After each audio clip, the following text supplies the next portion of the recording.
maternal indignation echoed throughout the house like a hurricane, leaving traces of disarray in its wake. Liam, tired from his unsuccessful attempt to find something edible in the refrigerator, fixed his gaze on Layla as if everything that could calm his empty feeling of hunger depended on her. The oppressive silence hung in the air, as if waiting for a push to transform into a storm of words and emotions. "Darling, you know it was dinner. I tried to prepare something filling for everyone."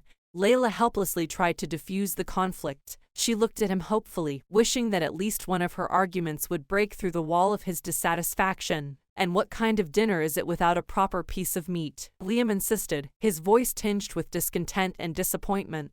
"I work too. I also contribute to the family's finances, and this is what I get in return." Layla felt her heart beating faster. She mentally prepared herself for the battle that ensued every time the month ended. Her tired eyes scanned the room, sensing the heaviness in every corner, every object, as if they were witnesses to their marital discord. "Liam, we always find a way out of this situation," she whispered softly, trying not to succumb to panic. She knew that time and time again, this was a challenging test for their family. There was a moment of tense silence, as if time had frozen, anticipating how this argument would escalate. Layla's eyes roamed the walls of the room, as if seeking support, but inside, her eyes dampened with tears, preparing for a new wave of disagreements. "Liam, please, don't start," she began, but was ruthlessly interrupted by her husband. "Are you really going to repeat the same thing again? When will you finally understand what needs to be done?" he yelled, desperation and disappointment evident in his voice. Layla felt her knees weaken, pressing herself against the wall as if seeking support. It was the cursed dilemma in which they were stuck. She wanted to block her ears, to escape, but she was chained to this place, to this conversation that always ended with the same accusation. "We've discussed this so many times," she helplessly uttered, but her words drowned in the depths of his irritation. "The same old story all the time. I'm tired. I need support, not constant words," Liam sharply retorted. Layla flinched in surprise. Her heart pounded even harder, as if she was trying to break free from this situation. She stared into his eyes, their sincerity clouded by misunderstanding and hurt. Layla was taken aback, gesturing as if trying to shield herself from the heated words that struck her to the core. "Please, just think, how is it even possible? I want to work, but the situation with the kids. I can't leave them alone, especially the younger ones. Dealing with the older ones isn't easy either." Bitterness pierced every word. She was dismayed and hurt by his lack of understanding. "Yes, others manage without nannies or help from relatives. But we don't have that option. We're on our own." Her voice sounded mixed, genuinely bewildered and slightly accusatory. She felt tears welling up, but she clenched her teeth, refusing to show weakness. "You know that my parents are elderly and in poor health. They can't handle the kids, and your parents have their own affairs. Don't put everything on someone else's shoulders," she continued quietly and stubbornly, feeling each word intensify her inner struggle. Her husband's words about the fear of being indebted to someone else hit her as if an invisible hand had struck her heart hard. She froze in place, her hands, damp from water, unexpectedly stilled. Layla felt as though instead of tears on her cheeks, there were only searing traces of words. Our children," she whispered, barely containing a wave of emotions. "You wanted them too. You did." The bitterness in her voice carried mixed feelings of love, hurt, and helplessness. Layla stood frozen, as if a sudden blow had left her breathless. Her husband's words struck the deepest corner of her soul, making her heart quiver with hurt and disappointment. These words were new, threatening, like a powerful strike at the very foundation of their family union. He had never risen to such heights of insult and accusation before. "What are you saying, Liam?" she whispered, her voice sounding feeble, as if it trembled within her soul. This was an unprecedented turn. Liam had never been so harsh in his words before. He knew how she cared for the children, how meticulously and devotedly she embraced her role as a mother. "You have nothing to do with our children," she repeated in a whisper, feeling something inside her break. It was a blow to her self-worth, a hit to their family values. It seemed like Liam could read her thoughts, understanding how his words wounded her. He was resolute, as if ready to resolve this issue here and now. "You use the children too much to cover up your shortcomings," he said with cold certainty. "I've worked all day, and what about you? Hasn't anyone stopped by? These words, like invisible wedges, pierced Layla's heart, leaving behind blinding pain and disappointment. She met his gaze in silence, experiencing weakness in her knees and indescribable pain within. Layla felt reality shattering under the weight of accusations. Despite the tears, she staggered, paying little attention to her surroundings, and rushed out of the kitchen, barely noticing the way to reach the children's room. Mateo, usually watchful over the younger ones, stared at his mother, his usually cheerful face expressing deep seriousness. "Mom, what happened?" he asked, causing genuine concern with his unusually mature tone. "Everything's fine, sweetie," Layla hurried to reassure him, aware of her confusion. She tried to conceal her tears, timidly wiping them away. The boy looked intently into his mother's eyes, then glanced at the younger ones. He nodded slowly, as if deciding that his mom didn't want to worry the children. Layla didn't try to persuade him otherwise. She quietly left the room, closing the door behind her. She hoped that the next day, Mateo would have plenty to do, and he wouldn't revisit this unfortunate moment. Engulfed in a storm of emotions, Layla felt her pain becoming overwhelming and unbearable. Their apartment felt cramped. Every corner reminded her of the troubled state of their family relationships. Right now, she didn't want to see her husband, especially because she sensed that he wasn't going to easily back down from his accusations and dialogue. Despite the late hour, she had no choice but to leave the apartment. She understood that leaving the children practically alone wasn't the best decision, but in her current state, she couldn't interact adequately with them. It seemed to her that her presence or absence didn't matter. Mateo would still take care of the younger ones. The certainty of her son's responsibility and care brought her some relief, however small. Layla wandered the streets, almost oblivious to her surroundings, as if lost in the realm of her thoughts. The downpour had begun, but she paid no attention to it. Questions swirled in her mind, ones she couldn't find answers to. How had her youthful love turned into what was happening now? How could her husband openly accuse her of infidelity without any evidence? These questions haunted her mind like restless demons, denying her any peace. Recalling her past, Layla revisited the pages of her university years at the prestigious economics faculty of the country's top university. In her memories, Liam appeared as a young, ambitious entrepreneur with grand plans. Their relationship seemed like a true romantic idyll, filled with attention, lavish dinners, countless gifts, and enormous bouquets of flowers.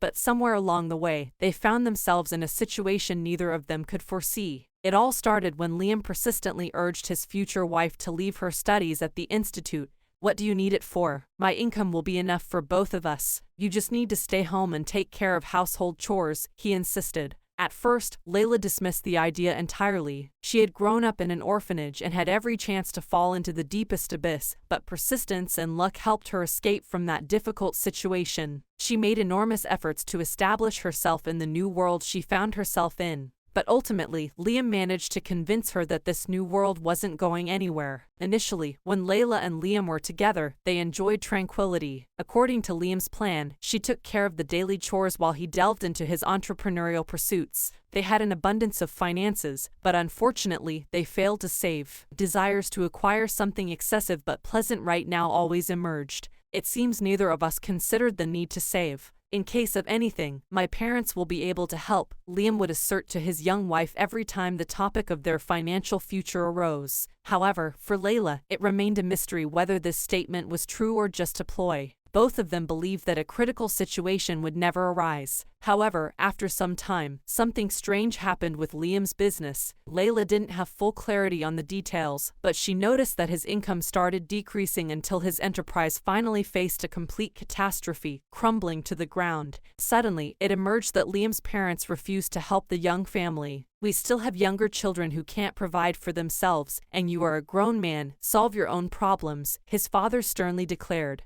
This news was shocking for Liam, who had expected support from his parents in this difficult moment. The necessity to sell their luxurious, spacious apartment, where they used to live, and move to a modest two-bedroom residence on the outskirts of the city was a tough trial for them. Liam seemed visibly dissatisfied with the new situation. His discontent was evident, possibly influenced by the luxury he was accustomed to, affecting his attitude towards this change. On the other hand, Layla embraced this upheaval with philosophical calmness. She had long emerged from poverty but remembered those difficult times. Thanks to that experience, she was better prepared for hardships and knew how to act in challenging circumstances. Her wisdom and composure helped them adapt to the new life and cope with the challenges they had to face. Layla quickly found a job as a saleswoman in a store, despite the modest salary. For her, it was a better option than remaining unemployed. Liam, on the other hand, took a different path, plunging into heavy drinking, getting lost in the turbulent whirlpool of alcohol. Despite the difficulties, Layla didn't blame her husband and tried to support him. Her efforts bore fruit, and at one point, Liam stopped drinking and began nurturing new ideas for his business. These ideas became the foundation for the family to restore their former prosperity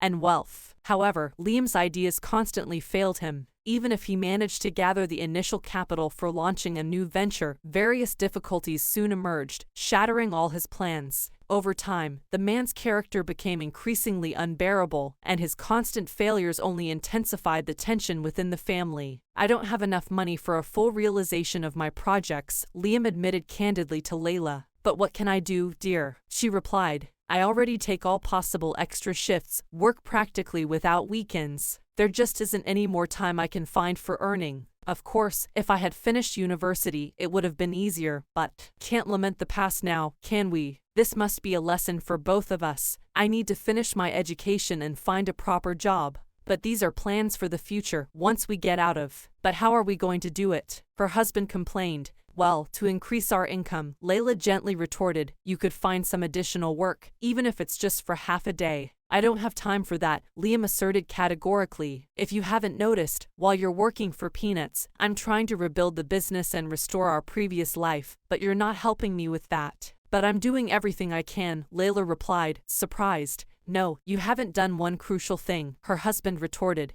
"Even though I explained to you how important it is for both me and yourself. Darling, perhaps you're overlooking the fact that even though I don't have a complete education, I still studied economics. The proposal you're suggesting seems too risky to me. Maybe it's worth trusting me in matters where I have understanding." "It's just that you doubt my abilities," Layla responded hesitantly. "Do you think that just because I made a mistake, it means I'll keep repeating them? I won't be able to achieve anything good anymore," Liam sadly remarked. As a result of such discussions, Layla constantly tried to persuade her husband that he was wrong and that she should be trusted more in matters where she had competence. However, all these conversations yielded no results and soon began anew. Liam proposed a simple solution: to take out a large loan in Layla's name and invest the money in the business, since he, being bankrupt and officially unemployed, had no chance of getting a loan from the bank himself. But Layla staunchly refused this idea, fearing it would only deepen their financial troubles. She insisted that he consider ways to repay the loan in case of failure. Layla was convinced it would only compound their problems and didn't yield to her husband's persuasions.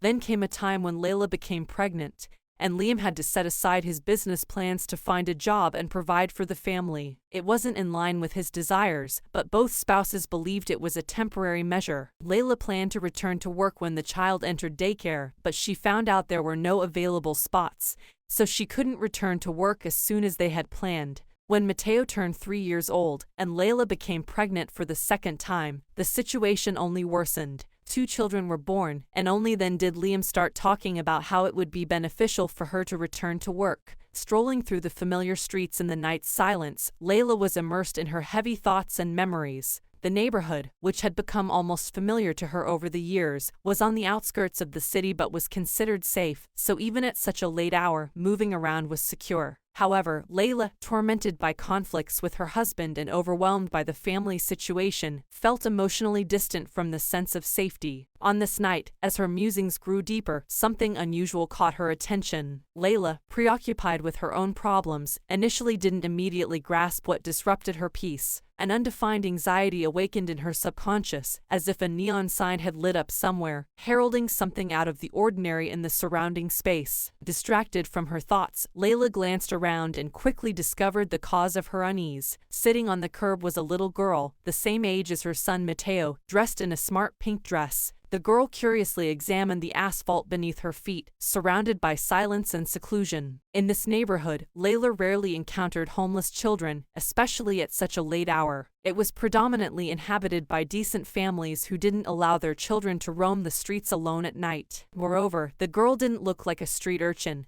Her entirely new, clean, and fashionable clothing did not fit the typical appearance of homeless youngsters. This unexpected incident greatly surprised Layla, yet at that moment, all these details seemed secondary to her. Full realization came much later when she recalled this strange encounter. At that moment, her primary concern was to assist the child who was left alone on the street at such a late hour, and therefore potentially in danger. Following this thought, she cautiously approached the girl, crouching down to establish eye-level contact. She tried to speak softly and amiably, initiating the conversation with a question. "Hi, what's your name?" The girl calmly replied, "I don't remember." This astonished Layla. "Do you know who your parents are and where they are?" She continued. "I don't remember, I have no memories," the girl replied. Layla tried to inquire further, "What do you remember, then?" But the girl just silently shook her head. "How did you end up here?" Layla asked. "I don't remember, I just woke up there," the girl replied indifferently, gesturing towards where she came from. "Was there a forest or a park?" Layla continued inquiring. "I don't remember, I just woke up and don't remember anything, I just walked and got tired," the girl answered. All this unusual situation troubled Layla, and she felt unsure. After a short pause, she asked, "Are you hungry?" The girl nodded eagerly, indicating that she hadn't eaten for a long time. "Okay, let's go to my place," Layla said. "I'll make you some food, and then you can spend the night at my house with my children. In the morning, we'll figure out what to do next. And to make it easier, let's pretend your name is Mila. Would that be more comfortable for you?" The girl indifferently replied, "Yes." Thus, Layla decided to temporarily help the girl and invited her to spend the night at her home with her children to sort out the situation in the morning. Layla firmly grabbed the girl's hand and headed towards her home. All her personal concerns and problems instantly took a back seat. This was how her inner self operated. If someone needed help, her own difficulties moved to the background. This was especially evident in her as a mother. The situation with the homeless child who couldn't even remember her name tore at her soul.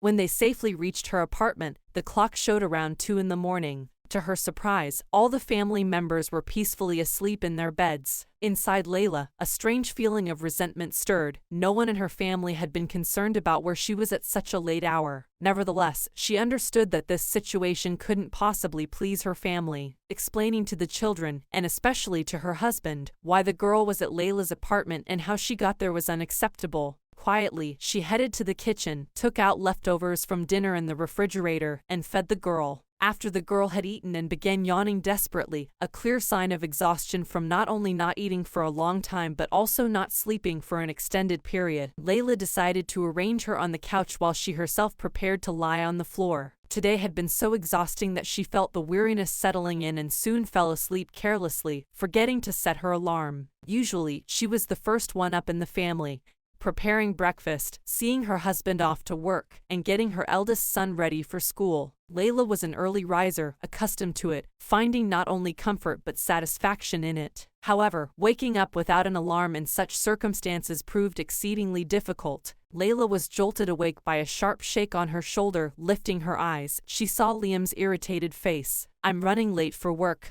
he exclaimed, noticing her lying on the kitchen floor. "Breakfast isn't ready. You're still sleeping, and not even in bed but on the kitchen floor. And who's the girl snoring on our couch?" At first, Layla didn't even realize who he was referring to, but then remembered her nocturnal adventure and attempted to explain. He listened to her with a rather skeptical expression. "By the time I come back from work, Mila shouldn't be in our house anymore," Liam declared and hurried off to work without even glancing at the kitchen. Layla tried to collect herself, but even this simple act proved elusive for her. After a few minutes, she realized that her husband probably hadn't bothered to wake up Mateo, let alone take him to school. The little one was peacefully asleep in his crib, and Layla realized that if Liam was already late for work, it was high time for Mateo to leave the house. For the first time that morning, glancing at the clock, she grabbed her head in horror. Her son's first lesson was starting in 10 minutes. Waking up Mateo, she quickly prepared a simple breakfast for him and sent him off to class. Luckily, the school was nearby,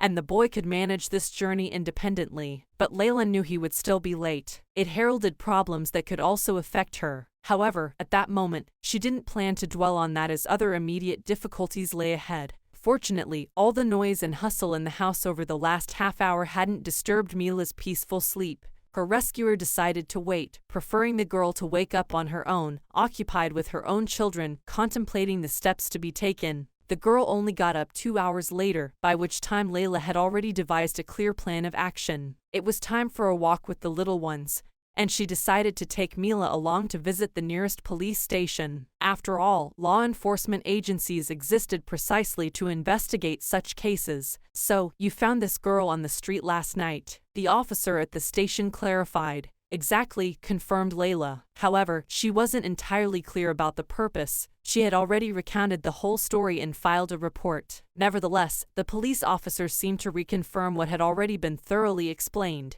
"Why didn't you contact the police immediately?" the policeman asked in surprise. "I was very tired, and it just didn't occur to me that this was what I needed to do," replied Layla. Mila seemed oblivious to the current situation or didn't attach much importance to it, engrossed in examining the room, although, in Layla's opinion, there was nothing particularly engaging or even beautiful about it. "What are you planning to do with this child?" asked the policeman. "What do you mean?" Layla was surprised. This question caught her off guard. She sincerely believed that the girl's fate was now in the hands of law enforcement. "We can place her in a special institution or let her stay with you for now," the officer replied indifferently. Layla's vision darkened. The choice they presented to her was unbearable.